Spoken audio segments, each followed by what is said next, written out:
Bonsoir,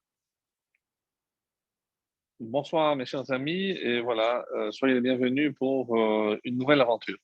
Puisque chaque cours, Baruch Hashem, est, j'espère pour vous aussi, c'est une vraie aventure.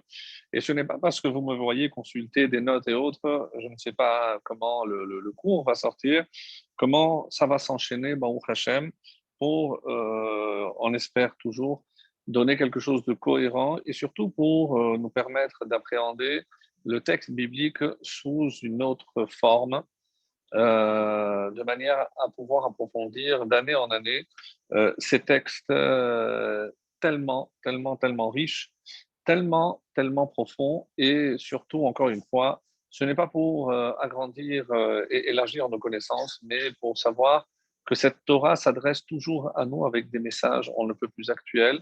Et c'est ce que je vais essayer de démontrer ce soir, encore une fois, j'espère y parvenir, à travers les commentaires que je vous ai concoctés sur la paracha de Pinchas. Alors, le calendrier cette année fait que Pinchas fait partie des ce qu'on appelle les Shelosha de Pura Anuta. Comme vous le savez, à partir de maintenant, donc il y a 3 semaines de ce qu'on appelle Pura Anuta, de Pura Anut, de malheur. Ce sont les Shabbatot des 3 fameuses semaines qui courent depuis le 17 Tammuz jusqu'au 9 Av. Donc, et j'ai toujours quasiment Matot, Mas'e et Devarim. Lorsqu'elles sont séparées, c'est Matot, Masé et Devarim. Lorsque il y a 2 mois de Hadar, cette année, donc la première de ces 3 de Paranuta, ça va être Pinchas. Et pourquoi c'est curieux? Parce que Pinchas nous parle des sacrifices des fêtes, donc c'est quelque chose d'heureux. Mais si on voit aussi Matot et Masé, c'est toutes les étapes dans le désert. Et on parle de la conquête de la terre d'Israël, du partage de la terre d'Israël, contrairement à ce que l'on est en train de commémorer, c'est la perte, malheureusement, du temple de la terre d'Israël et l'exil qui est évidemment la conséquence de cette destruction. Donc, comme si quelque part, il y avait une forme de consolation, même si on les appelle les 3 de Puranuta de malheur. Il y a ensuite 7 Shiva de Nechamuta, c'est les 7 de consolation.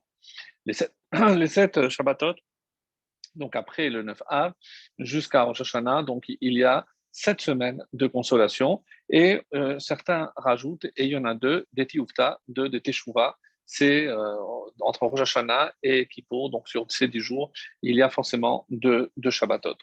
Voilà donc pour ce qui est du calendrier.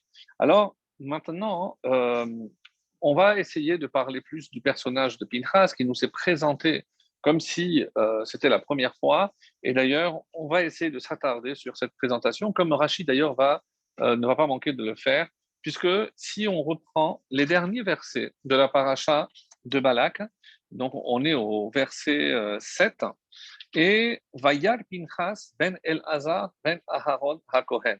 Donc, on nous décrit qui est le personnage qui va prendre cette fameuse lance et transpercer aussi bien Zibri ben Salou que Cosbi Batsou, même si à la fin de la paracha de Balak, ces 2 personnages n'ont pas été nommés et ils ne le seront qu'au début de notre paracha de Pinchas. Mais là, le personnage principal, Pinchas, nous est déjà présenté avec ses ascendants, à savoir, il est qui? Le fils de El-Hazar, qui est lui-même El-Hazar, le fils de Aharon, qui est Aaron? Aaron à Kohen. Donc, Vaillard, il a vu. Le texte ne dit pas ce qu'il a vu d'ailleurs, on ne s'était pas arrêté sur ça. Si on a le temps aujourd'hui, on va essayer d'approfondir un peu plus ce que Pinchas a vu. Et là, début de la paracha de Pinchas, Vaïdaber Hashem el Moshe les morts. Donc Dieu parle à Moshe en disant Pinchas ben El-Hazar ben Aharon HaKohen. Ben, on sait qui c'est. Si on vous avait dit que Pinchas, on sait que c'est le même, on ne va pas changer. 3 versets après, on insiste sur ses ascendants. Ben El-Hazar ben Aharon HaKohen. Je vais juste lire les 3 premiers psukim. Heshiv et Ramati me'al beni Israël bekan'o et kin'ati betocham ve'lo chilit et ben Israël bekin'ati. Ce qui donne Pinchas, fils d'El-Hazar, fils d'Aaron à Cohen, il a détourné ma colère de dessus les enfants d'Israël, c'est Dieu qui parle, quand il a assouvi avec zèle ma vengeance parmi eux. Des canot kinati. Et je n'ai pas détruit, je n'ai pas anéanti les enfants d'Israël dans ma vengeance. Si Dieu insiste et dit qu'il n'a pas anéanti l'Israël, c'est parce qu'il s'apprêtait à le faire. Donc très étonnant, parce qu'on sait que le dernier verset de la paracha précédente nous dit qu'il y a eu 24 000 morts. Donc apparemment, les fauteurs ont été sanctionnés. Donc pour quelle raison le danger s'étendait sur l'ensemble du peuple d'Israël? C'est pourquoi, et maintenant on passe à la récompense, tu diras, Dieu dit à Moshe de dire à tout l'ensemble d'Israël, et on va voir pourquoi il a fallu que Dieu même intervienne, voici, je lui accorde Beriti Shalom, mon alliance de paix, on ne sait pas exactement ce que ça veut dire, et elle sera pour lui et sa postérité après lui, une alliance, Berit Kehunat Olam, d'un sacerdoce pour toujours perpétuel. Pourquoi? Parce qu'il a pris vengeance pour son Dieu et qu'il a fait, comme c'est littéralement dit, Vaïchapel al Beni Israël, et il a fait, moi je préfère le mot réparation plus que expier, et il a réparé la faute des Beni Israël. Et ensuite, après, on nous donne le nom de l'homme qui avait été frappé et le nom de la femme qui avait été frappée.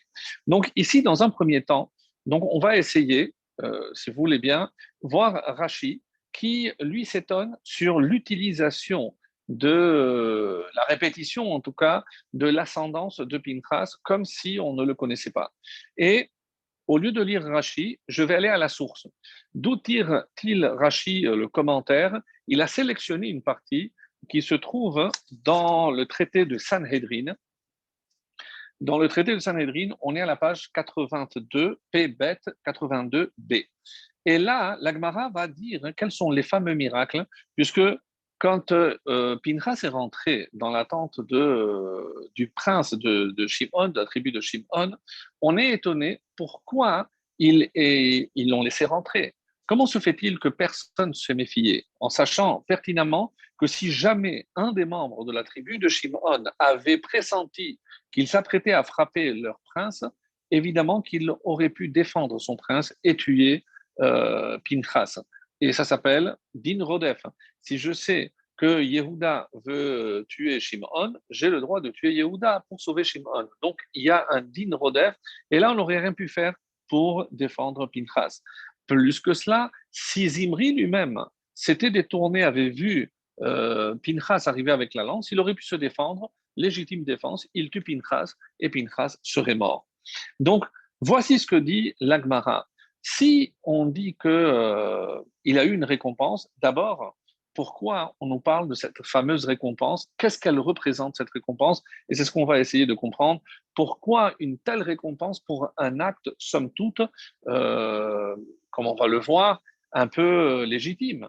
La question est pourquoi c'est pas Aaron qui a pris la défense? Pourquoi c'est pas Aaron qui a fait ce geste? Pourquoi Moshe lui-même n'a pas fait le geste? Ou encore mieux, Yehoshua. Yehoshua, on l'a vu quand il a fallu se battre contre Amalek, c'est lui qui a pris les armes. Donc là, il s'agit de défendre l'honneur de Dieu. Donc, il y a une halakha, et c'est ce que d'ailleurs Pinchas va dire à Moshe, mais est-ce que tu ne nous as pas enseigné que lorsque Aboel Aramite, celui qui a une relation avec une non-juive, Kanaim Pogaimo, c'est les Kanaïm, ceux qui agissent par zèle pour Dieu, Pogrim, ils peuvent le tuer. Et Moshe lui répond, c'est celui qui a lu le Pétek, celui qui a lu le mot, c'est à lui d'accomplir la halakha. Alors, est-ce que Moshe avait oublié la halakha? Est-ce que et il y a une autre question aussi, je les pose en vrac, mais parce qu'elle est tellement frappante. Nolimad Tani, est-ce que tu ne m'as pas enseigné? Est-ce que Pinchas a eu des cours en privé? Lorsque on sait que la Gemara dit comment les enseignements se passaient, Moshe réunissait d'abord Aaron, après Aaron avec ses enfants, après il y avait les Ékénim, après le peuple. Donc il répétait, mais jamais il était en tête à tête avec Pinchas. À la limite, peut-être avec Aaron et ses enfants ou ses petits-enfants, puisque Pinchas est le petit-fils de Aaron, peut-être qu'il était là, mais il n'a pas enseigné à lui personnellement. Et autre chose d'assez curieux, c'est que la réponse donnée par Moshe est en araméen. Dans le texte que vous lirez de Rashi, c'est une réponse en araméen. Mais l'araméen a été appris en Bavel. Donc pourquoi Moshe répond-il en araméen? Il ne peut pas répondre une question. Celui qui a dit, il s'est rappelé la halakha, c'est à lui de l'accomplir. Donc il y a énormément de choses extrêmement bizarres. Et encore une fois, quand vous allez lire, vous allez entendre ce que je vais lire dans la Gemara, c'est encore plus étonnant, puisqu'il y a plusieurs opinions. La première d'entre elles, c'est ici, lorsque la Gemara va citer 6 miracles. Il y a eu 6 miracles au moment où Pinchas a commis son acte. Le Midrash, et Jonathan ben Uziel, nous dira qu'il y en avait 12 miracles. La vérité, peu importe, 6 ou 12, si tous ces miracles se sont réalisés, c'est que Dieu approuve forcément l'acte de Pinchas. Donc, est-ce que ce n'est pas déjà en soi une récompense? Le fait qu'il ait eu la vie sauve, comment on va le voir? Alors, je ne vais pas aller au Midrash, je vais me contenter de la Gemara dans Sanhedrin qui dit Amar Rabbi Yochanan a dit il y a 6 miracles qui ont été faits pour Pinchas au moment où il a tué Zimri. Le premier miracle, c'est que Zimri aurait dû se retirer, même s'il était en train d'accomplir l'acte. Pour pouvoir le tuer, il fallait qu'il soit en flagrant délit. S'il s'était retiré, il n'avait plus le droit de le blesser et de le tuer. Mais curieusement, alors qu'il a entendu un bruit, il aurait pu évidemment se retirer, il ne l'a pas fait. Et une autre, en écoutant, même s'il n'a pas eu le temps de se retirer, il aurait pu dire au secours, tout de suite quelqu'un aurait pu venir, et à ce moment-là, il aurait tué Pinchas avant qu'il commette son acte. Mais il n'a pas parlé. Encore, comme ça dit la Gemara, c'est comment Pinchas pouvait justifier son acte. Il fallait montrer à tout le monde que effectivement ils étaient en plein acte. Donc il a visé avec son épée, sa lance plutôt, donc les parties génitales, comme ça dit, parties génitales de l'homme et les organes génitaux de la femme, alors qu'ils étaient en train de cohabiter. Donc, comment la lance a tenu le poids des 2 personnes? Comment se fait-il qu'ils ne sont pas tombés? Un autre miracle, ils n'ont pas glissé. Donc, pour montrer ce qu'il avait fait, on dit qu'il a soulevé avec la lance, donc la lance a tenu, ils n'ont pas glissé, et il a pu sortir parce qu'un ange est venu soulever le linteau de la tente pour qu'il puisse sans se baisser. Alors, un ange est venu donc à soulever le linteau. Ve'echad, et le 6e, Sheba malach vehishrit ba'am, il y a un ange qui est venu et hishrit ba'am, il a semé la destruction. Donc tous ceux qui ont voulu porter la main apparemment sur Pinchas ont été aussi touchés. Alors, il y a un midrash, mes amis, que j'ai découvert cette année, c'est que nous, on parle toujours de 24 000 morts. Mais ce midrash nous dit qu'il y avait 88 000, oui, 88 000 dayanim. Dayanim, c'est des sortes de shotrim, donc ceux qui doivent faire exécuter la loi. Et le midrash dit que chaque dayan a tué 2. Donc 2 fois 88, 176. 176 plus les 24 000 dont parle la Torah, ça élève le chiffre à 200 000. Mes amis, suite à cet épisode, il y a eu 200 000 morts et non pas 24 000, uniquement ce dont parle la Torah. Il y a eu en tout 200 000 morts. Donc, ce qui est un chiffre colossal, en sachant que les hommes entre 20 et 60 ans étaient au nombre de 600 000, qu'une grande partie, nous sommes la dernière année, je rappelle, donc certainement que même ceux qui ont péri pendant les 40 ans, les 38 années passées, le 9 Av, donc la génération s'est renouvelée. Donc, même si le chiffre restait à peu près le même par rapport aux naissances ou à ceux qui avaient atteint cet âge de 20 et 60 ans, mais sur 600 000, 200 000, c'est un tiers, c'est ce qui est énorme.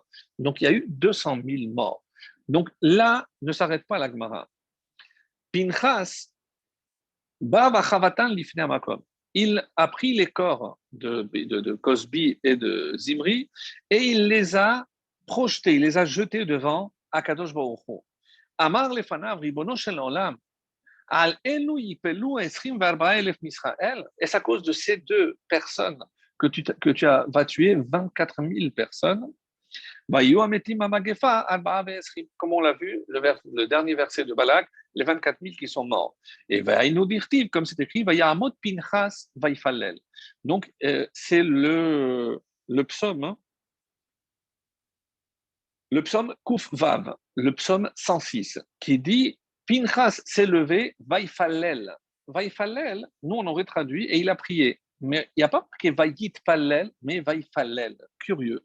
Alors, il s'est levé, il a prié, et qu'est-ce qu'il a fait? Il a prié pour que le fléau cesse, et c'est ce qu'on a lu dans les premiers versets de notre paracha. C'est grâce à son intervention que Hachem a calmé sa colère et il n'a pas exterminé, il n'a pas anéanti le peuple juif.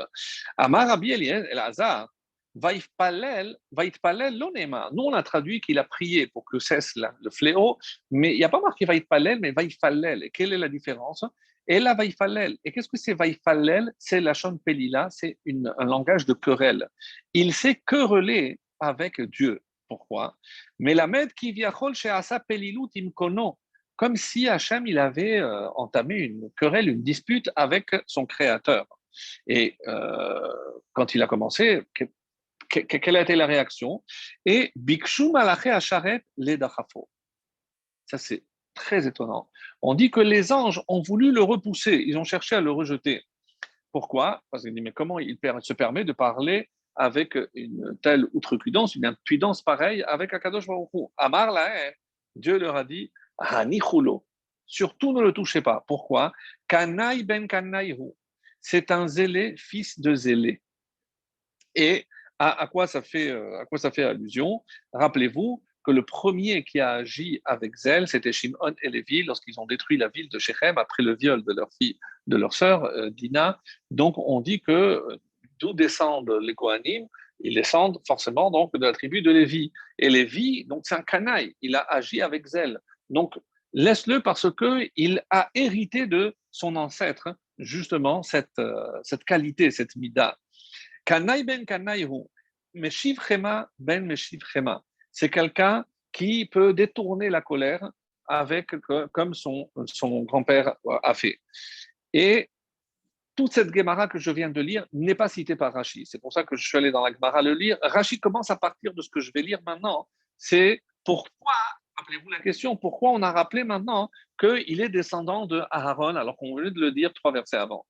Yitrilu Shvatim Mevazinoto. Après donc le meurtre de Zimri, les autres tribus, ils ont commencé à le mépriser, les Mérazines. Reitem ben Poutizé, avez-vous vu le fils de ce Pouti? Chez Pitem, Avi Imo Agalim la Avodat Kochavim. Donc, qu'est-ce qu'il a fait? Le père de sa mère. Alors, Elazar, à qui il avait épousé, donc la fille de Poutiel. Qui est Poutiel? Poutiel n'est autre que Yitro. Et qu'est-ce qu'il faisait, Yitro? Il engraissait les animaux pour la Avodazara. Alors, il engraissait Ve'arag Nessi Shevet d'Israël, et lui, il se permet maintenant de venir tuer un prince d'Israël. Alors, Ba'akatouv. Alors, le texte de la Torah est venu un petit peu pour contrecarrer ce bisaïon, ce mépris, et est venu rattacher à l'arbre généalogique. Non, il est Pinchas à Aaron, Pinchas ben Aaron Kohen. Amar lo Akadosh Baruch Hu le Moshe, Hagdem lo Shalom, devance en lui transmettant des salutations de paix. Donc, qu'est-ce que ça veut dire, Beriti Shalom? Tu peux le féliciter en quelque sorte. Chez Nehemar, c'est pourquoi je dis aux enfants d'Israël, je lui donne à lui, à Pinchas, mon alliance de paix.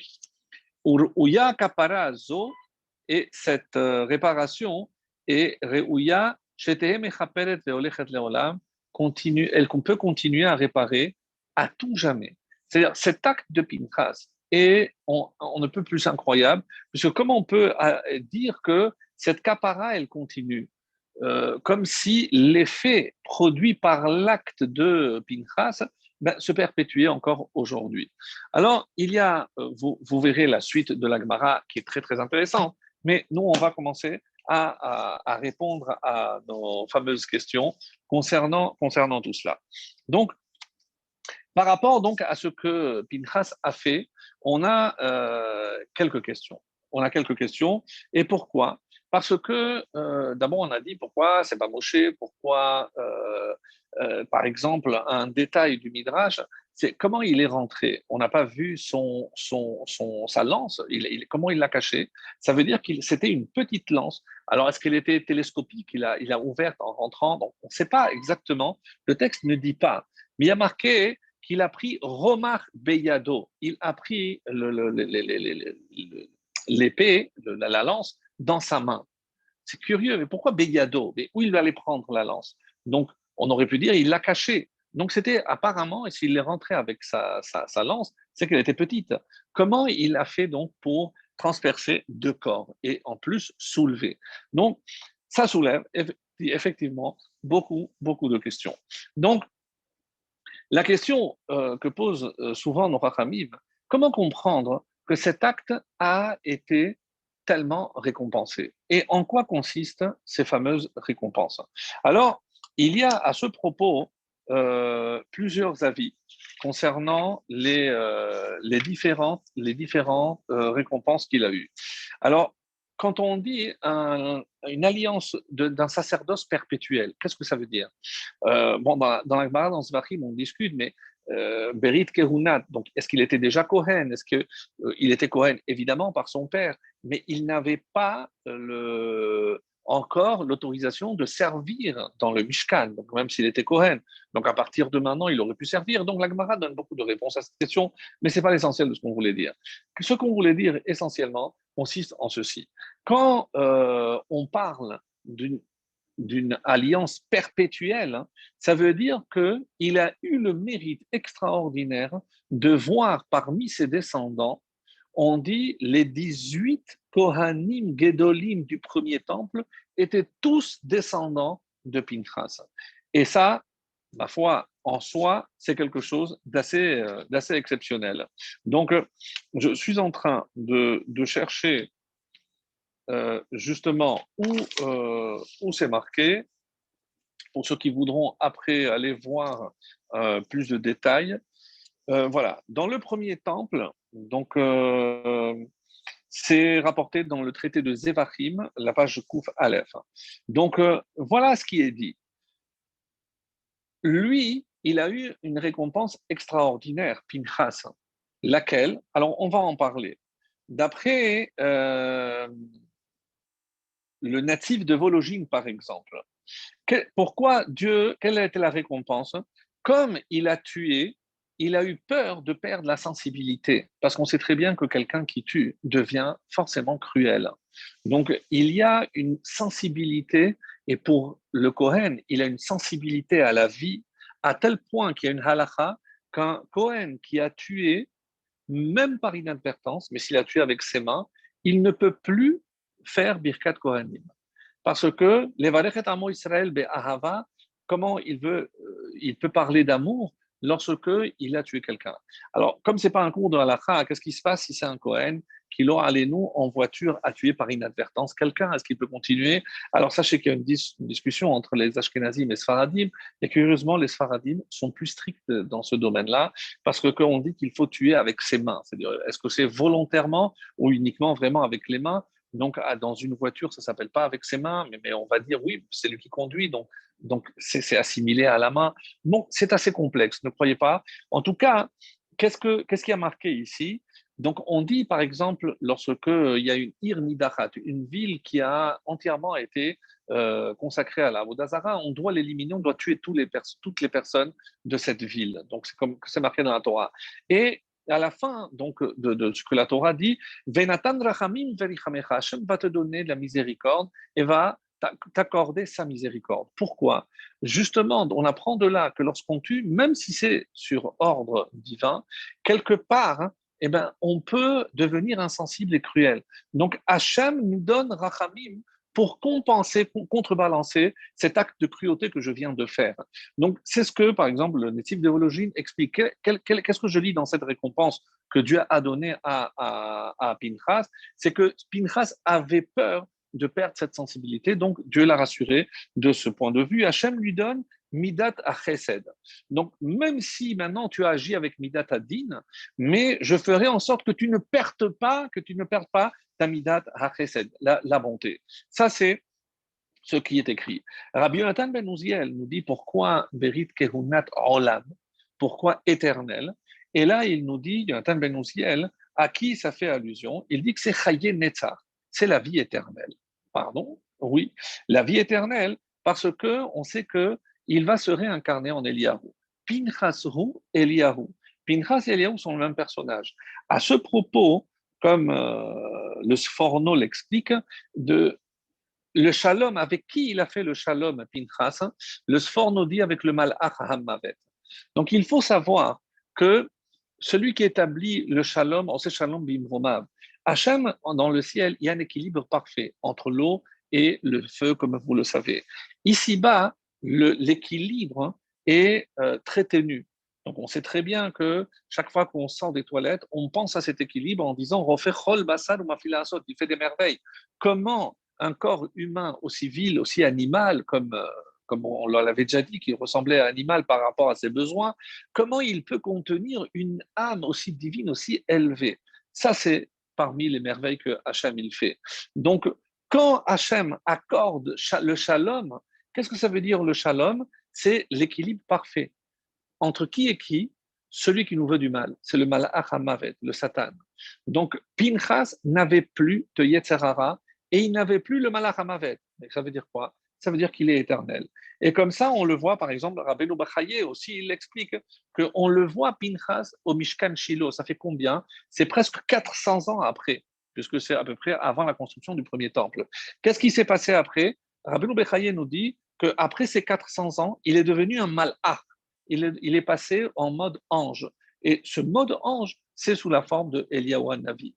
Et c'est pour ça qu'Eliyahu Navi, puisqu'il est comme un ange, donc il monte et il descend et il est présent ici. Donc, quelque part, on va peut-être, si on a le temps, expliquer aussi pourquoi il est là à chaque mila. Est-ce que c'est une punition? On avait déjà parlé, je pense, de ce point de vue, mais comme vous l'imaginez bien, je ne vais pas présenter ça sous forme de punition, bien entendu, mais quelque chose de très, très positif par rapport à au fait que Eliyahu soit présent ici à chaque Brit Mila.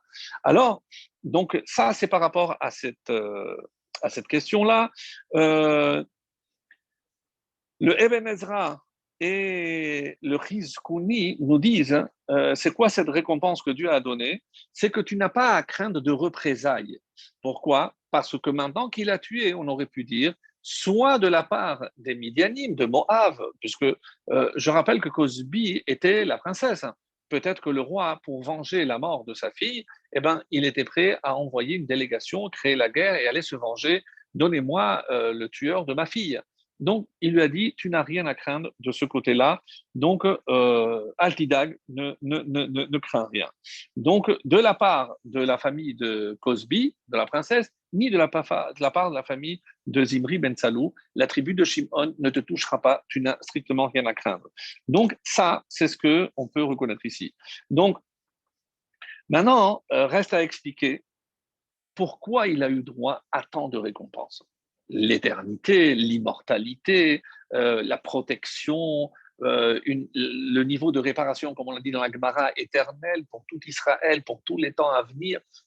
C'est incroyable, c'est incroyable. Vous savez pourquoi c'est incroyable, mes amis? Lorsqu'on voit tout ce que Moshe, parce que vous pensez que Moshe ne s'est pas sacrifié pour le peuple, il n'a pas fait lui de sacrifice pour le peuple.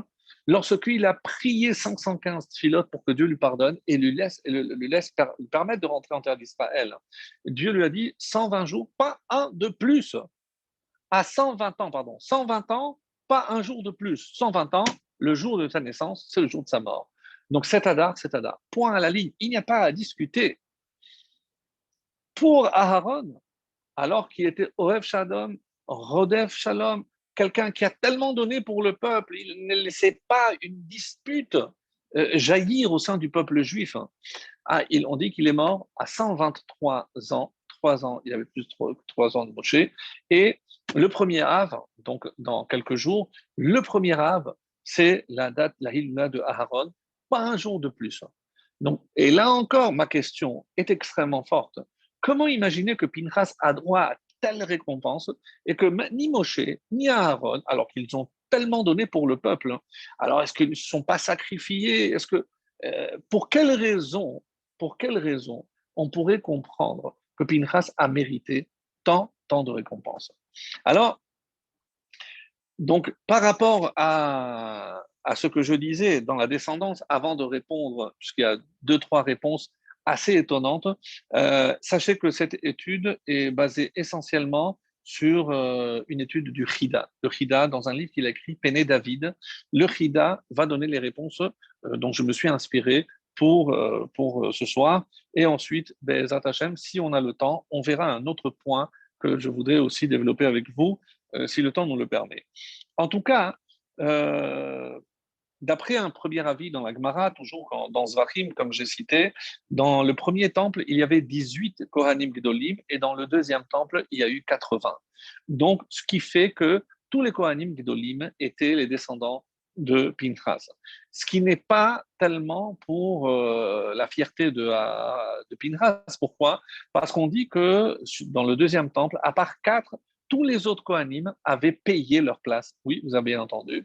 Ils avaient payé, les autorités romaines ou autres, pour pouvoir exercer en tant que Kohen Gadol.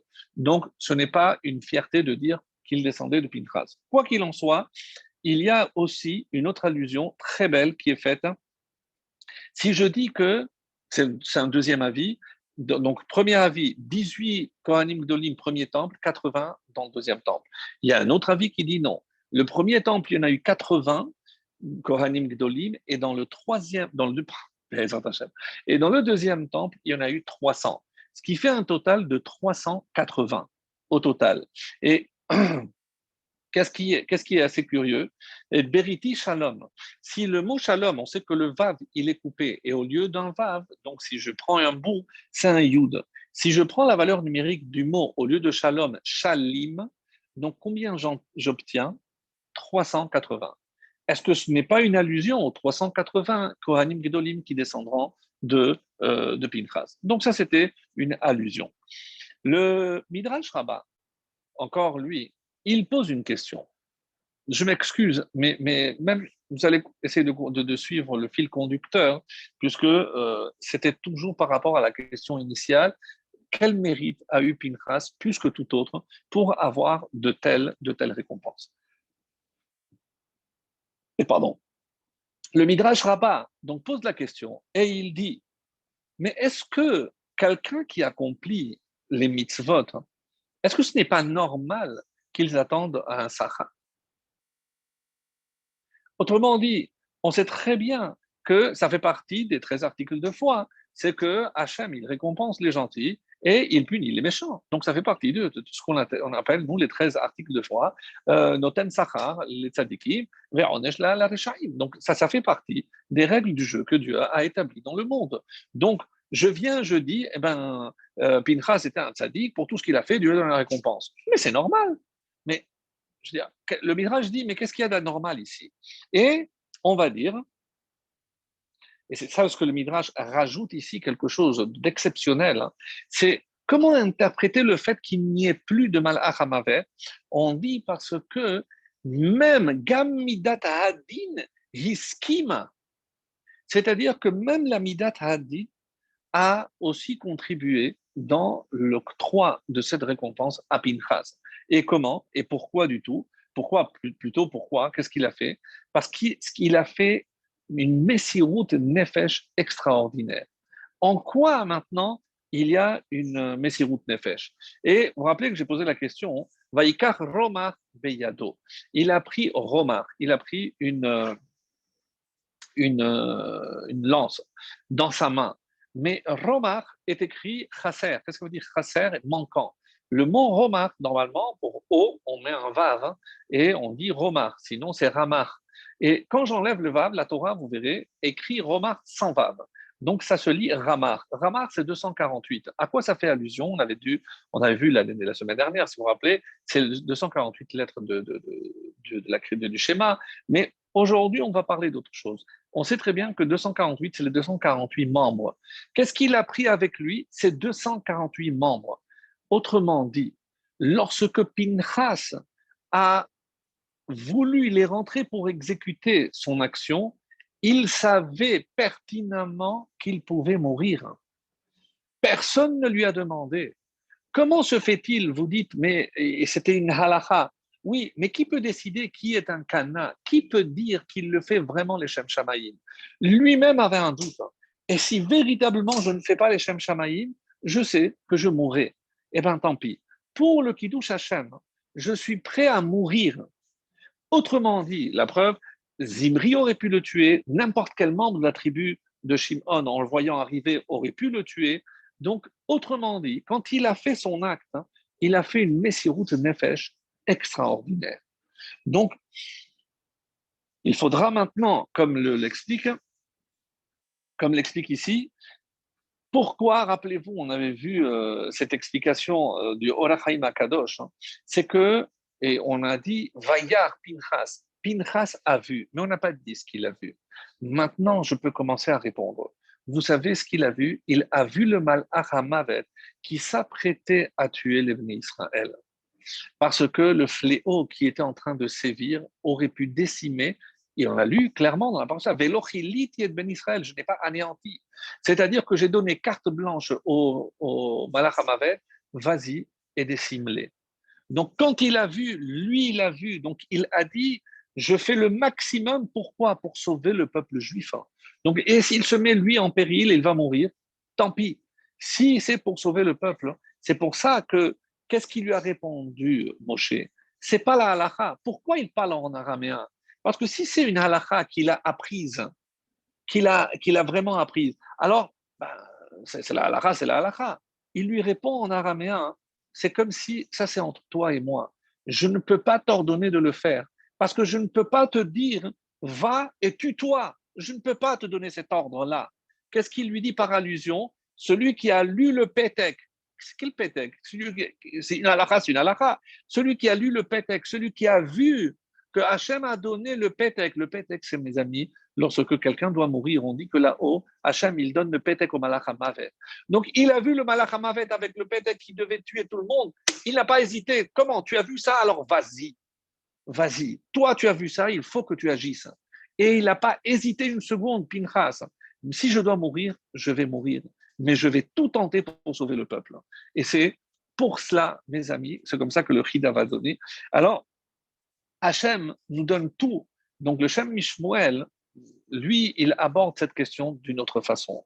Donc, imaginons un beau-père qui vient et qui dit à son gendre, voilà, je vais t'installer, je t'achète un magasin, je t'achète je t'achète les fours, je t'achète les frigos, et comme ça, tu fais maintenant une pâtisserie, pour ceux qui connaissent, Nechama, voilà, je t'installe tout et tu vends. Et un jour, le beau-père vient voir comment il tient la boutique, magnifique et tout. Papy, tu veux quelque chose? Oui, bien sûr. Donne-moi ça, ça et ça. Ça te fera 3 shekels. Attends, tout ça est à moi. Qu'est-ce que ça veut dire? Comment je vais dire merci? Si Hachem me donne tout, Hachem me donne la vie pour pouvoir le servir, il me donne le corps pour faire les mitzvot, il me donne tout. Qu'est-ce que j'attends encore un sahar? Je dis, ah Hachem, maintenant que j'ai fait ce que tu m'as dit, maintenant il faut que tu me donnes aussi un salaire. Je dis, mais le Shem Ishmael me dit, mais c'est incompatible. Donc il explique comme ça, hein, mais on lui doit tout. Qu'est-ce que ça veut dire? Et c'est pour ça que quand Hachem nous donne, on dit comme ça, il utilise le terme de Shem Mishmoel magnifique, Otar Matenot Chinam. C'est un cadeau gratuit. Il ne nous doit rien. Que les choses soient claires, mes amis. Lorsqu'on accomplit les mitzvot, on ne fait pas plaisir au bon Dieu. Et le bon Dieu ne nous doit strictement rien. S'il veut, tout ce que l'on obtient, pourquoi? Parce qu'on a déjà la vie, on a déjà la santé, quand Hachem, il nous dit, mets la mezouza, mais il nous donne la maison aussi pour mettre la mezouza, et il te donne le bras pour mettre les tefilines, il te dit, éduque des enfants, mais il te donne les enfants pour les éduquer. Donc, si on est capable de voir tout ce que Hachem nous donne, mais avec des yeux qui sont capables de voir le bien et la reconnaissance. Et ça, mes amis, c'est extrêmement difficile. C'est peut-être ce qui nous manque. Donc, on attend toujours plus, comme si c'était un dû, que les choses soient claires. Le Shem Ishmael est très, très, très net. Hachem ne nous doit rien. Et ce n'est pas parce que j'ai l'impression d'accomplir sa volonté que je suis en droit d'exiger quoi que ce soit de plus. Non, ce que je fais, c'est parce que je suis là pour accomplir ces mitzvot.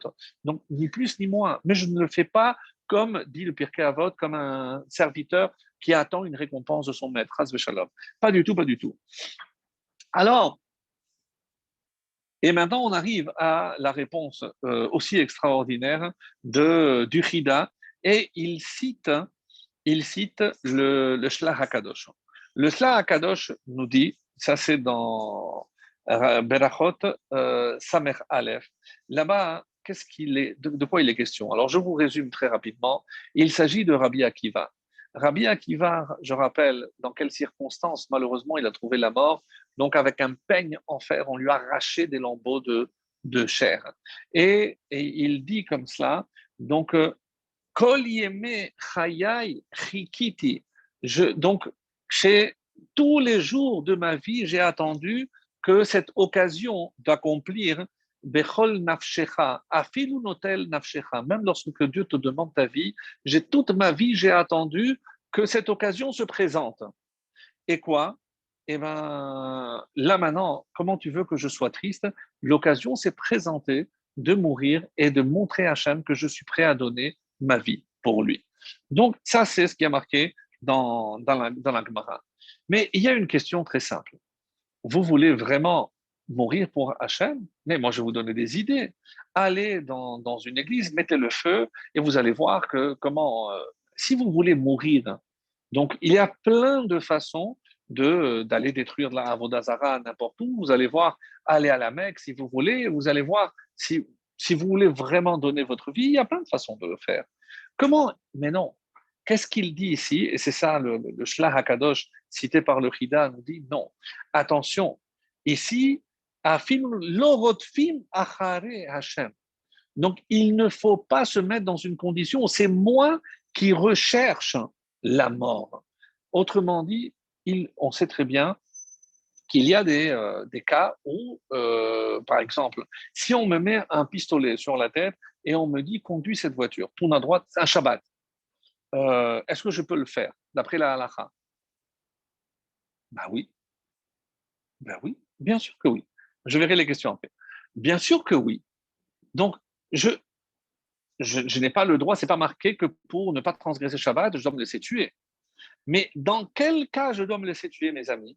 Si je suis un rave connu et que les gens vont voir que je suis en train de transgresser le Shabbat, et pour ne pas me faire tuer, je vais le transgresser, mais tout le monde va le savoir, on dit même si il s'agit d'attacher un lacet, dit l'Agmara, parce que c'était une façon aussi de servir une avodazara, même attacher un lacet, ça ne représente strictement rien, je ne le fais pas et je me laisse tuer. Je me laisse tuer.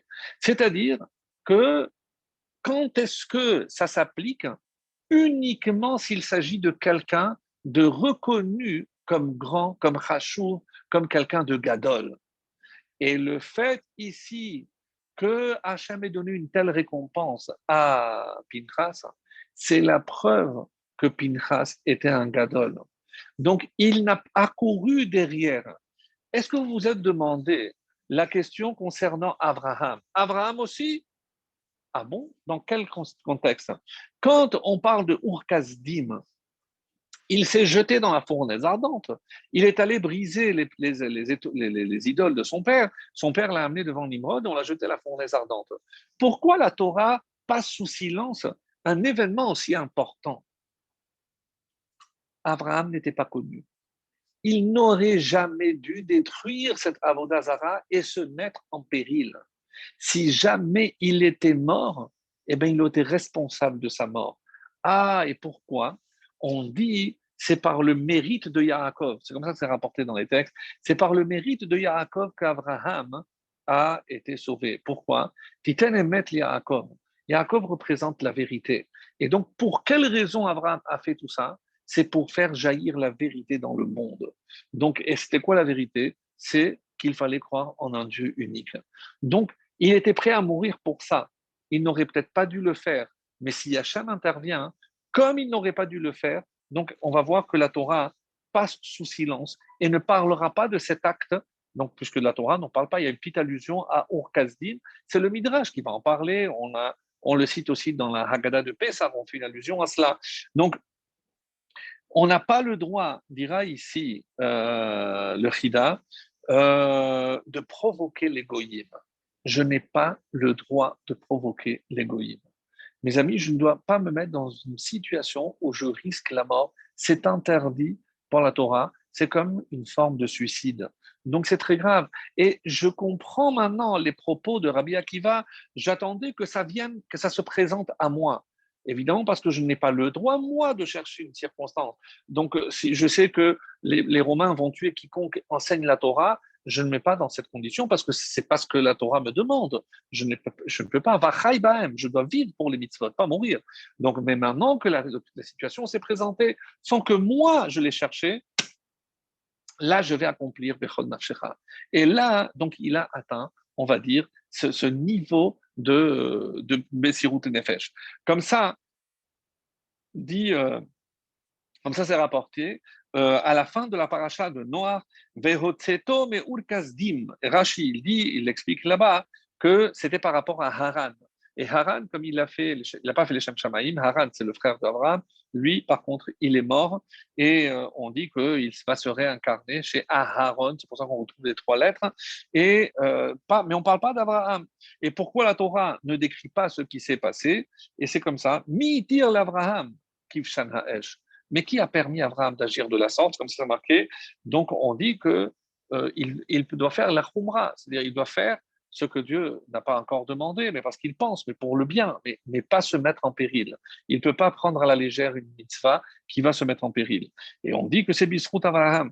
Pourquoi? Parce qu'un ben Noir, comme il était considéré, un descendant de Noir, il n'est pas Metsouvé, il n'est pas obligé de se laisser tuer pour la Avodazara. Abraham, donc, il a fait, et c'est comme ça qu'il s'est rapporté au nom du Shla Kadosh, rapporté par le Chida, et c'est quelque chose d'exceptionnel. Donc, Abraham, on parlera ici qu'il a fait une Avera Lishma. Et ça, on peut pas donner l'exemple. Pourquoi la Torah ne parle pas de ça, de Ur-Kasdim, de la fournaise? Parce qu'on ne doit pas apprendre de là. On ne peut pas faire une Avera Lishma. Il y a quelqu'un d'autre qui a fait une Avera Lishma, et c'est curieux parce que c'est la jonction avec ce qu'on va voir dans notre paracha. C'est qui? C'est Tselophrad. Rappelez-vous, Tselophrad a voulu montrer que la transgression de Shabbat entraînait la mort. Et qu'est-ce qui s'est passé? Il a été condamné et il est mort. Donc, il est mort, il a été condamné.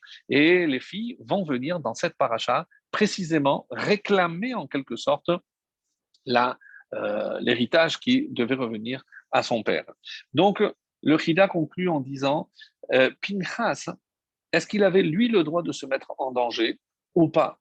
Alors, en rentrant dans la tente de Zimri, et il dit le Chida clairement que c'était assourd. Il n'aurait pas dû se mettre en danger parce qu'il s'apprêtait à mourir pour Hachem. Et il n'y a pas marqué Yeharek Valiavo. Dans quel cas c'est Yeharek Valiavo? Donc pour les fautes dont on a parlé. Si c'est Shfirut Damim, le meurtre, pour l'idolâtrie ou pour les relations interdites. À ce moment-là, je ne les transgresse pas, je me laisse tuer.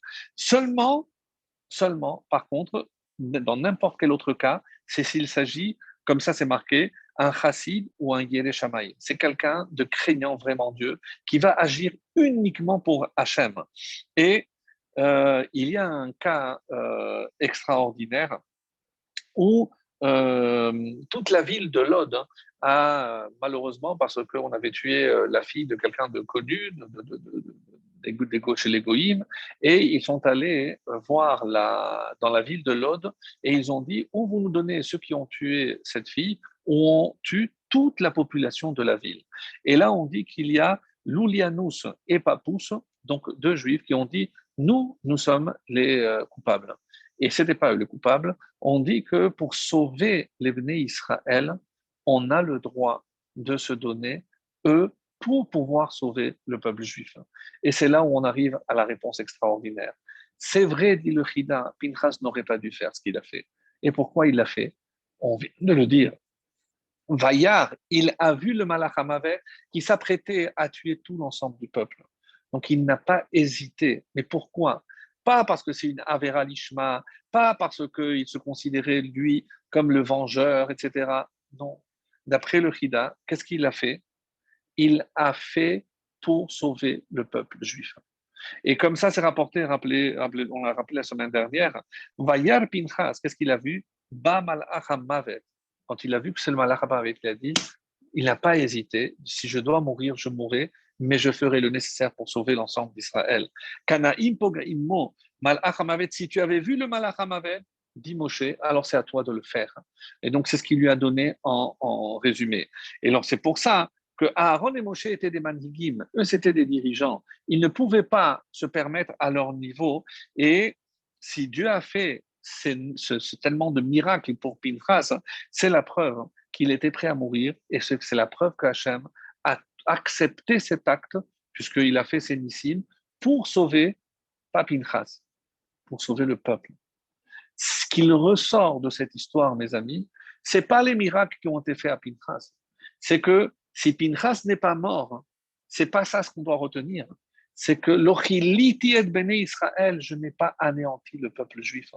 Parce que cet acte extraordinaire de Pinchas, eh ben, c'est celui-là qui a sauvé le peuple juif. Et c'est pour ça qu'il mérite donc cette récompense.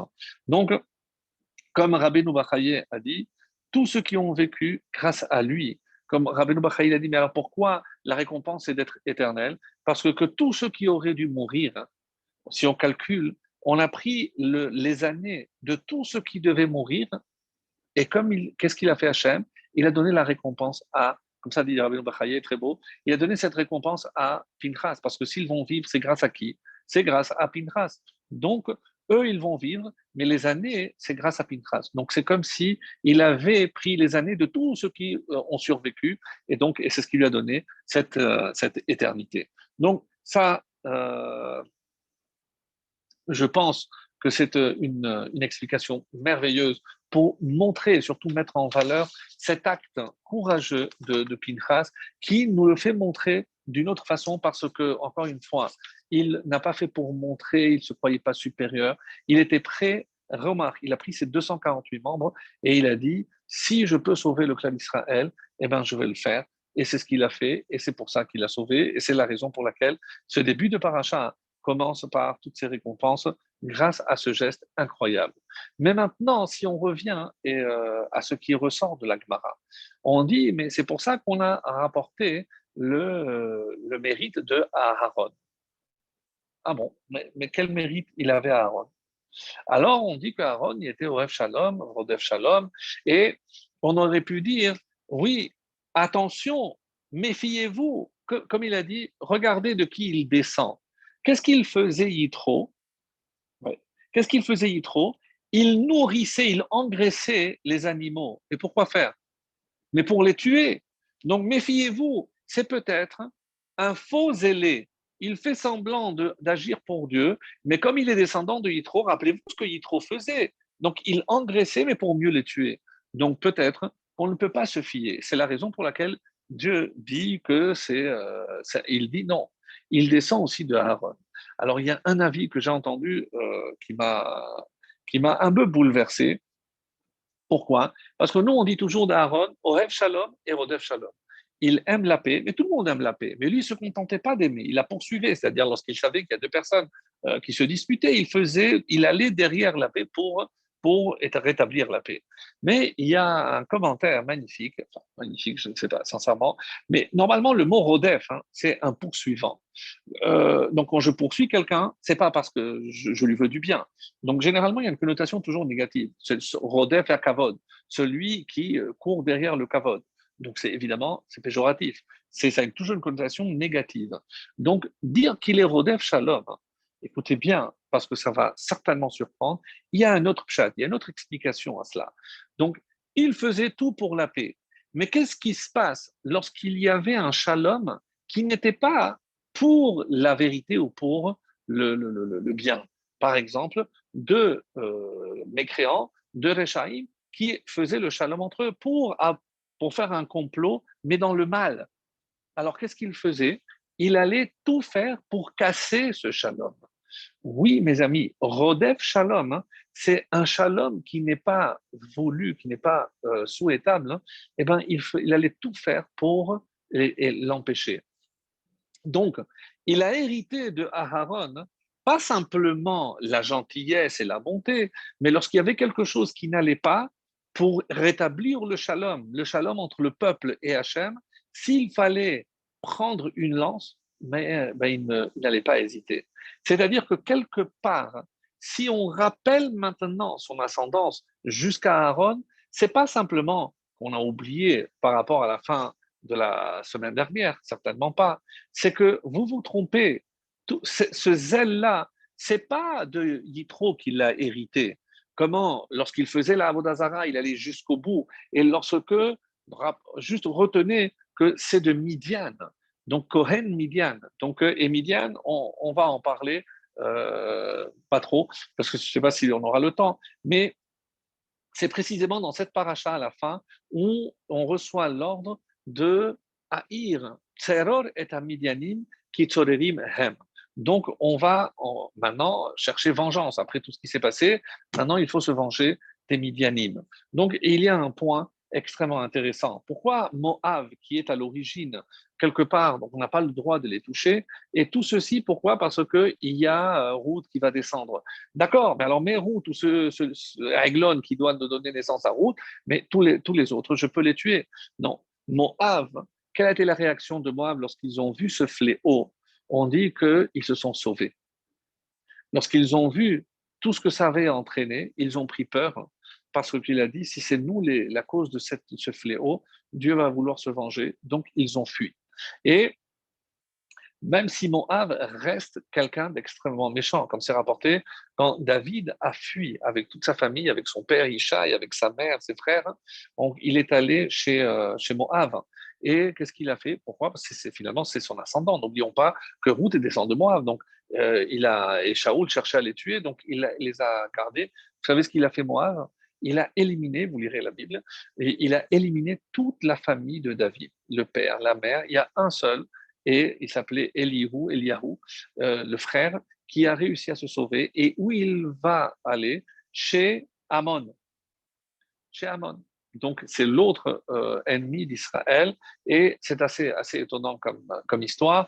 Et là-bas, donc le roi s'appelait Nachash, et donc lorsque Nachash va mourir, il y a Hanoun, son fils, qui est en deuil. Et David envoie une délégation, et ils disent, mais ils se moquent de nous, puisque lo yavo shelomam, lo tidrosh shelomam vetovatam. Donc, on ne doit même pas se renseigner. Donc, s'il envoie des consolations, c'est qu'ils préparent, ils nous ont envoyé une délégation pour nous espionner. Et donc, ils déclarent la guerre à David. Donc, une histoire. Donc, Amon et Moab, c'est une longue histoire. Et par contre, pour Midian, donc, on voit que Midian veulent vraiment faire du mal à Israël, mais pas depuis maintenant, parce que c'est depuis très longtemps. Et d'où descend Midian, mes amis? Remontez un petit peu, vous allez voir que lorsque Abraham est allé avec Ketora, il a eu plusieurs enfants. Il y a Médan, il y a Midian, et il est descendant d'Abraham. Donc, lui, il se prétendait le fils, le descendant légitime d'Abraham. Donc, lorsqu'il y a eu une occasion qui s'est présentée, à savoir, donc, par qui allait sortir le peuple juif? Par Yaakov.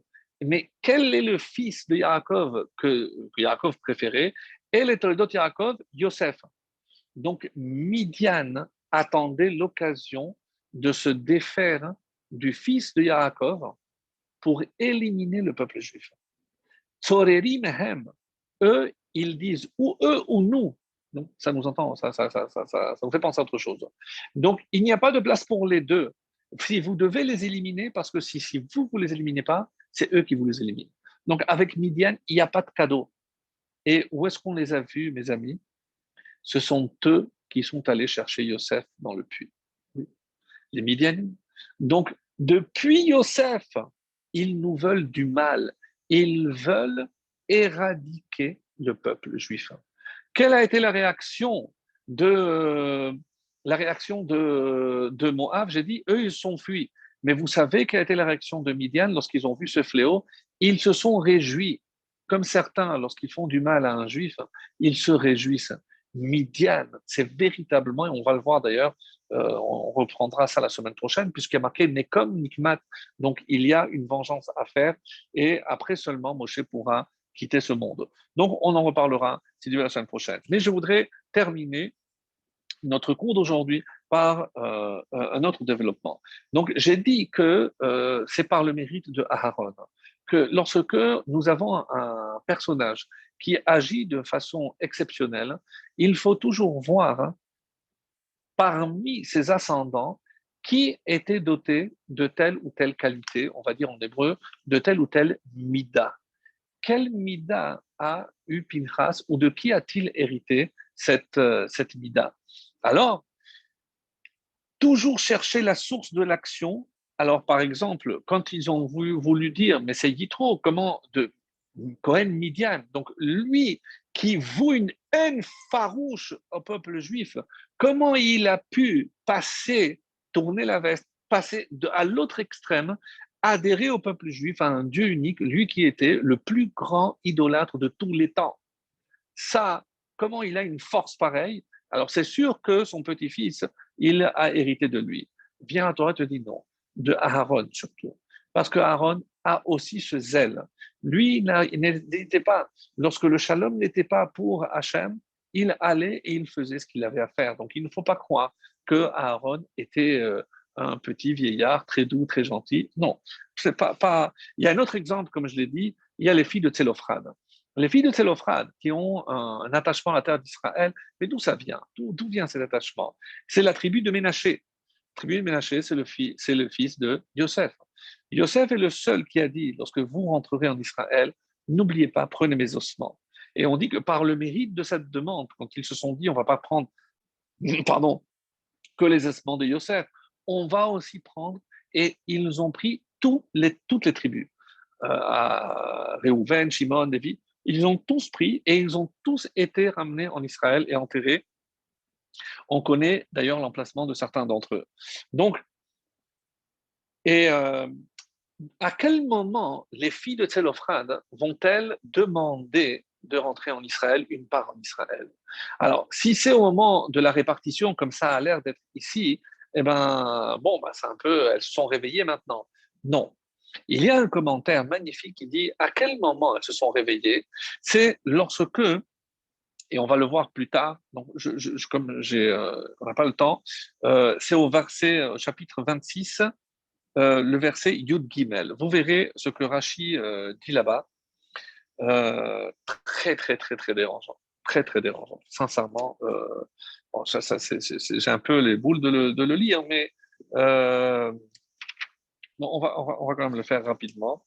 C'est 26, Yud Gimel, le 13. Un Rashi très perturbant. Alors, il est question là-bas de descendants de Lévi, des familles, et il nous manque des familles, dit ici Rashi. Umatzati betalmud Yerushalmi. Donc, vous verrez après, c'est Rashi qui parle. Et j'ai trouvé dans le Talmud de Jérusalem, hein, dans Sota, chapitre 1, la halacha 10, lorsque Aaron est mort, il y avait des. Non, Tselophrad n'a pas eu de garçon, effectivement. Donc, Nistalekou Anané Akavod. Donc, comme on le sait, c'est par le mérite d'Aaron qui avait les Anané Kavod. Donc, les Ananim, il n'y avait plus de nuée de protection. Qu'est-ce qui s'est passé? Les Kenaanim avaient un flair. Ils ont dit il n'y a plus de protection. On peut y aller. On va faire main basse sur les Juifs parce qu'ils ne sont pas protégés. Qu'est-ce qu'ils ont fait? Alors, Venatenu lève l'achzor les Mitzrayim. Lorsqu'ils ont vu les Canaanim qui se jetaient sur eux, ils ont eu peur. Ils ont dit, oh là là là, on retourne en Égypte. Là-bas, au moins, on connaît nos ennemis. Vechazru le'achorehem shemona masahot. Et nous savons, parce on va le lire dans Mas'é, ils ont fait 42 étapes, depuis la sortie d'Égypte jusqu'à la dernière étape avant de rentrer en Israël. Et quand ils ont vu les Canaanim arriver, ils ont reculé de 8 étapes, comme c'est marqué, mais Horhaha les Mosera. Et il y a marqué là-bas, Shenema, ou Bni Israël Nas'ou, mi Be'erot, Beni Yaakan Mosera, Shammet Aaron. Et là-bas est mort Aaron. Ça, c'est dans Devarim, le chapitre 10, verset 6. Mais c'est curieux. Pourquoi? Vahalo Behor Hahar, mais il n'est pas mort à Mosera, Aaron, il est mort à Hor Hahar. Oui, mais quand ils se sont retrouvés à Hor Hahar et ils ont eu peur, ils ont reculé, ils sont revenus à Mosera. Umi Mosera ad Hor Hahar, Shemona Masaot Yesh le Mafrea. Donc ils ont reculé. Et là, de là, on a la preuve qu'ils ont commencé à reculer vers l'Égypte. Qu'est-ce qui s'est passé? La tribu de Lévi est allée derrière eux. Il les a poursuivis. Pourquoi? Les Arziram. Ils voulaient les ramener. Non, ne partez pas en Égypte. Où vous allez? Allez, on continue. Et oui, très, très attention. Donc, la tribu de Lévi a tué 7 familles qui voulaient, parmi ceux qui voulaient faire marche arrière, ils ont tué 7 familles. Mais aussi, la tribu de Lévi a perdu 4 familles, puisqu'il y a eu une guerre entre frères. Ceux qui voulaient rentrer en Israël et ceux qui voulaient retourner en exil. Incroyable. Mishpachat Shim'i ve'Ozueli, puisque quand on voit parmi ceux qui sont sortis les fameuses familles de la tribu de Lévi, ici il en manque. Donc il dit où sont passées la famille de Shim'i et de Ozueli. Et normalement, Bene Yitzhar, il y en avait 2 familles, et ici on a dit que Korchi. La quatrième dont on a dit qu'elle a disparu, je ne sais pas c'est laquelle. Non, le Midrash Tanchuma n'est pas d'accord avec cette Gemara et il dit non. Qu'est-ce que vous dites cette famille qui manque, c'est pendant la Magefa avec Bil'am qu'ils sont morts. Aval, les filles Achisaron, Shechiser, Mishevet, Shimon, ממניין זה, ממניין הראשון שבמדבר סיני, נראה שכל ה-24,000 נפלו משבטו של שמעון. Mais apparemment, les 24 000, c'est de la famille de la tribu de Shimon. Donc, comment expliquer la disparition de la tribu de Lévi? Donc, ça reste une question à laquelle le Rashi ne répond pas. Mais c'est très étonnant. On n'a jamais pas entendu parler de cette guerre fratricide qui, par rapport à ceux qui voulaient retourner, ceux qui voulaient revenir. Bien. Alors, on va donner quelques exemples supplémentaires et ensuite on essaiera de conclure. Dans la paracha de Matot, la semaine prochaine, on va voir qu'il y a la tribu de Réhouven et de Gad qui, eux, veulent rester de l'autre côté du Jourdain. Quel est l'argument? Donc, je passe très vite, donc je ne le dis pas pour gagner du temps. Quel est l'argument qu'ils avancent? Parce qu'ici, il y a de beaux pâturages. Donc, comme on a un grand troupeau, on va rester de ce côté. Mais vous êtes passé de l'autre côté pour voir s'il y a de beaux pâturages de l'autre côté? Donc, c'est quoi cet argument? Dis-moi que tu crains la guerre, tu ne veux pas mêler ta famille à la bataille, n'importe quoi d'autre. Mais parler de beaux pâturages, mais tu ne sais même pas ce qu'il y a de l'autre côté. Comment tu dis, non, ici, il y a de beaux pâturages, je reste ici? C'est n'importe quoi. Donc, ça ne semble pas cohérent, en tout cas, un argument de poids. Alors, qu'est-ce qui est marqué? Comme ça, c'est marqué, moi je trouve que c'était une très belle image. Gad, qui est le plus proche de l'endroit où il se trouve actuellement, qu'est-ce qu'il est rapporté? Que Kisham Mechokek Tsafoun, parce que là-bas est caché celui qui grave. C'est une allusion à qui? C'est une allusion à Moshe. On dit que Gad a voulu rester près de la tombe de Moshe. On ne connaît pas la tombe, mais il ne voulait pas abandonner Moshe en passant tous et en laissant Moshe derrière, de l'autre côté du Jourdain, seul. Donc Gad se sacrifie parce qu'ils veulent rester près de leur maître en attendant la résurrection et pouvoir rentrer avec lui. Donc ça, c'est ce qui a motivé Gad. Et qu'est-ce qui a motivé Réhouven? Ça aussi, c'est une explication très très belle. Et c'est important pour comprendre, quand on a dit, si on veut savoir les midotes, on sait que les midotes qu'on a, aussi bien dans le bien que dans le mal, les qualités comme les défauts, généralement, on les hérite de nos ancêtres. Donc, il faut se dire que chaque fois que je fais un effort pour moi, je suis en train de travailler pour toute ma descendance. Travailler sur sa mida. Et comme ici, on va voir avec Réhouven, il y a marqué Chanor, Lana, les filles d'Arco. Il faut éduquer l'enfant selon sa voie. Et Gam Kiyas, qui même lorsqu'il vieillira, il ne se détournera pas de cette voie. À qui ça fait allusion? On dit à Réhouven. Lorsque vous verrez dans la paracha de Vayetse, le chapitre 30, le verset 14 dit que c'était Vayetse, Réhouven. Réhouven est sorti dans les champs. Qu'est-ce que c'était quand? Biktir Chitim, à l'époque de la moisson du blé. Et sincèrement, qu'est-ce que ça nous rapporte? Comme c'est rapporté dans Sanhedrin 99, que le roi Ménaché, il a dit, qu'est-ce que ça rapporte ici? C'est la preuve que dans la Torah, il y a des fois des mots en plus. Donc, on va apporter une réponse, bien sûr. Mais il a pris cet exemple. Qu'est-ce que ça rajoute de dire que c'était l'époque de la moisson? Eh bien, et tout ça pourquoi? Pour prendre des doudaïm, les mandragores, les fameux mandragores pour sa femme. Eh bien, vous savez pourquoi? Parce que il a attendu la période que se termine la période de moisson, parce qu'il ne voulait pas qu'on l'accuse d'avoir pris de chez quelqu'un. Donc, une fois que tout le monde avait déjà moissonné, eh ben, lorsqu'il est sorti, personne n'allait l'accuser d'aller prendre chez quelqu'un. Et c'est pour ça que quand il a pris les mandragores, il avait très peur qu'on l'accuse d'avoir volé. Mes amis, qu'est-ce qui a motivé les descendants de Réhouven, hein, combien de générations plus tard, hein, lorsqu'ils vont décider de rester de ce côté-là, parce qu'ils avaient peur, rappelez-vous le premier Rachi, que s'ils passaient de l'autre côté, eh bien, on allait les accuser d'avoir volé quelqu'un. Alors ils ont dit, eux craignaient tellement d'être accusés de vol qu'ils préféraient rester de ce côté, puisque de ce côté, c'était FKR, ça n'appartenait à personne. D'autres disent donc qu'ils avaient fait une guerre légitime, donc ce qu'ils avaient récupéré leur appartenait de droit, et ça, personne ne pouvait les accuser. Donc on voit que dans l'attitude de Réhouven et de Gad, il y avait une volonté positive de rester de ce côté, et c'est pas simplement par rapport à un pâturage de quelle couleur que ce soit. Donc les qualités héritées par les ancêtres. Il y a une Mechilta magnifique, hein. On avance vers la conclusion, rassurez-vous.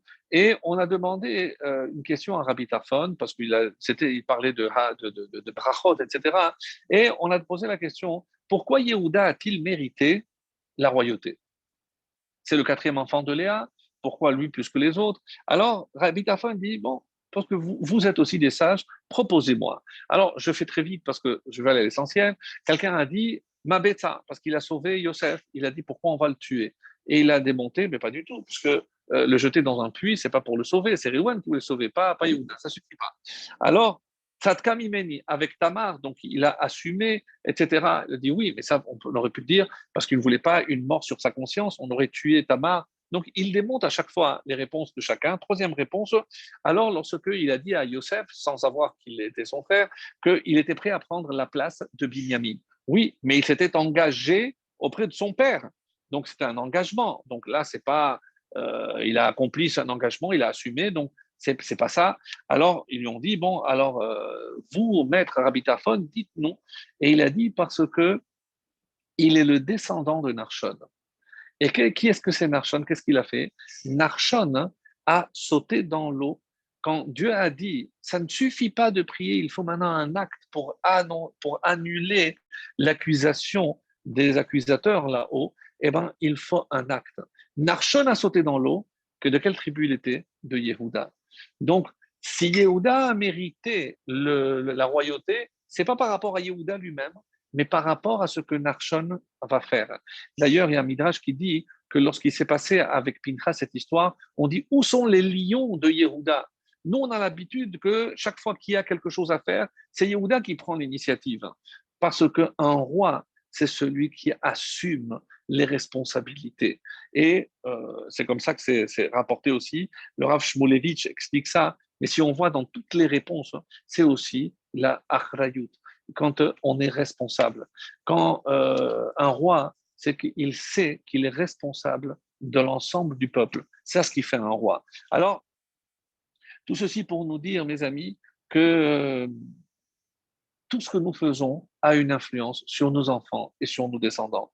Tout ce que nous sommes, nous aussi, les midotes que nous avons hérité de nos ancêtres. Donc, on va rajouter un dernier point et on va conclure. Lorsque Abraham dit, regardez, quand il cherchait un mari, enfin plutôt, chercher une fille pour marier son fils, Yitzhak, où est-ce qu'il l'a envoyé, Eliezer? Il l'a envoyé chez Lavan. Alors, ce qu'on ne comprend pas, mais d'ailleurs, lorsque Eliezer rentre, il dit, rentre, rentre, ça y est, j'ai vidé la maison. De quoi? Et on dit qu'il avait des statues, regardez Rachid. Donc, c'était des idolâtres. Comment Abraham a pris le risque d'aller prendre une fille qui a grandi dans une maison d'idolâtres? Et attention, surtout, ne prends pas quelqu'un de Canaan. Vous savez pourquoi? Parce que Canaan, c'était des mauvaises midotes. Ils étaient truffés de défauts. Alors que quelqu'un qui fait Avodah Zarah peut changer. La preuve, Yitro. Et l'autre preuve que nous avons, c'est du Maboul. Pourquoi Hachem a envoyé la destruction? Il volait et il violait, en quelque sorte. Donc, c'est parce qu'il y avait la débauche et il y avait le vol. Ça, c'est très difficile à changer. Donc, comme c'était tellement ancré en eux, on dit que même ça avait eu des répercussions sur les animaux, donc ça ne pouvait pas changer. Et comme ils allaient forcément faire hériter tous leurs descendants, Hachem, il a dit, je détruis tout. Lorsque les humains vont se réunir pour ériger la tour de Babel, là, ils se sont tous unis pour défier Dieu. Ben, c'est de la Avodazara, oui, mais la Avodazara, on peut la changer. La Avodazara, ça ne fait pas partie des midot.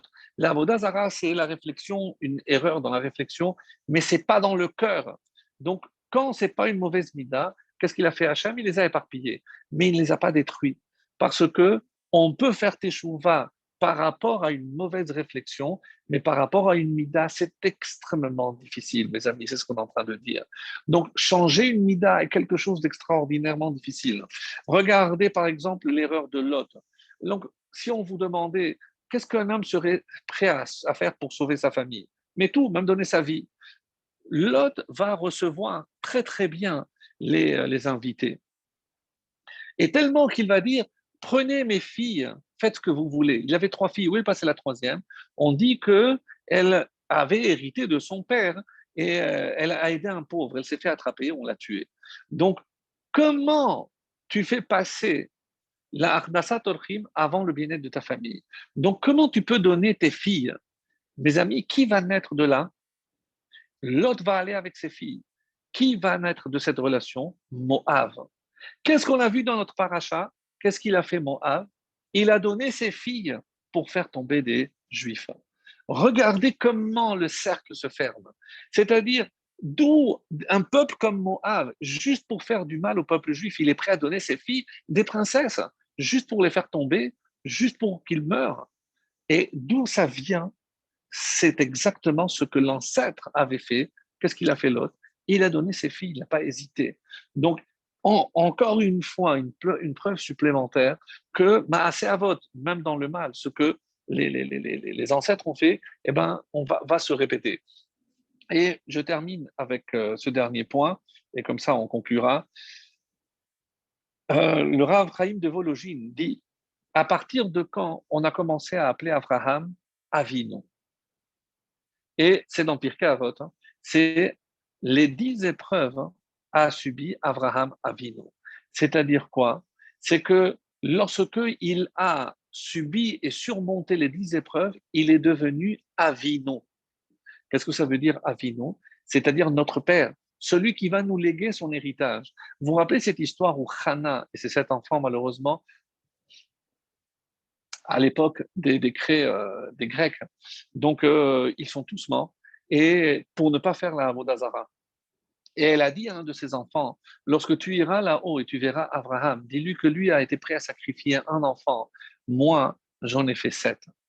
Alors, le Rav Chaim de Vologine me pose la question, mais quoi, ici, on est en train de faire un concours de savoir qui a donné plus d'enfants pour Hachem Je dis, non, on n'a pas compris. Qu'est-ce qu'elle dit, Hannah? Parce que toi, tu étais prêt à sacrifier ton fils. Moi, j'ai eu la force de donner 7 enfants à Hachem. C'est-à-dire, et c'est ça, c'est comme ça qu'il faut comprendre. C'est pas un concours, qui c'est qui a fait Chas Shalom. C'est d'où le peuple juif a hérité cette force, justement, pour pouvoir surmonter toutes les épreuves que nous allions connaître durant ce long, long exil. C'est par les 10 épreuves de Abraham.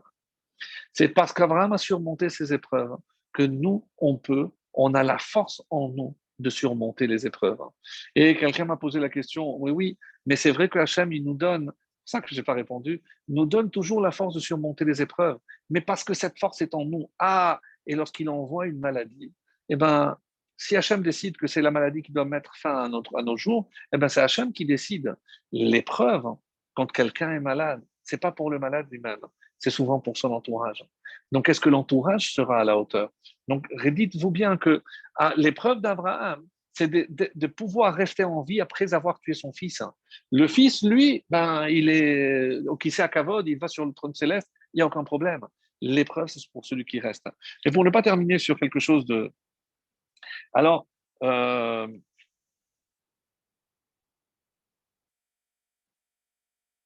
cette histoire-là, je l'avais déjà dit, mais bon, euh, lorsque les nations vont dire hein, pourquoi c'est le peuple juif qui a reçu la Torah. Alors nous savons parce que Dieu a proposé à différentes nations, à Ishmaël, à Diane, à Esav, et chacun a dit ce qu'il ne voulait pas. Et on dit mais pourquoi hein, le peuple juif n'a rien demandé? Pourquoi le peuple juif, hein, il a été capable de dire Naaseh Venishma? Alors Dieu dit, mais vous avez le livre de Yochassim, mais vous ne comprenez pas que si le peuple juif a été capable de dire Naaseh Venishma, c'est parce que eux sont les descendants de ceux qui se sont soumis à ma volonté sans poser de questions. Et à qui on fait allusion? Eh bien, c'est Abraham Avinu. Abraham Avinu n'a jamais posé de questions. Hachem lui a dit, prends ton fils, prends ton fils. Donc, évidemment, lorsque à ses descendants, on va leur demander est-ce que vous êtes prêts? Naaseh Venishma. D'où vient cette force d'Avraham Avinu? Et c'est comme ça que dit Israël ne demande pas ce qu'il y a dans la Torah. Pourquoi? Parce qu'Avraham Avinu, au moment de la Kada, il n'a pas demandé non plus. Et c'est comme ça qu'il faut dire. Et, et c'est grâce à ça qu'on a eu le mérite de et ben ha'arbayim et ha'asuya behar Sinai. Quel est le rapport entre le Tamid qui est au Har Sinai? Parce que c'est grâce à cette soumission que on a établi un lien avec Akadosh Baruch Hu. Et c'est représenté par le Olat HaTamid. Et malheureusement, vous comprenez maintenant que le 17 Tammuz, lorsqu'on a perdu ce Tamid, on a perdu ce lien extraordinaire avec Hachem. Peut-être qu'on n'a pas travaillé assez sur cette soumission, cette volonté d'accomplir vraiment les commandements divins sans trop vouloir comprendre, comme notre ancêtre Abraham, comme nos ancêtres au Sinaï, et que très très vite, Be'ezrat Hashem, on puisse atteindre ce niveau de pouvoir mériter le troisième Beth Amikdash lorsque Hachem verra que nous sommes capables de nous soumettre comme nos propres ancêtres. Be'ezrat Hashem, Bekarov, Amen.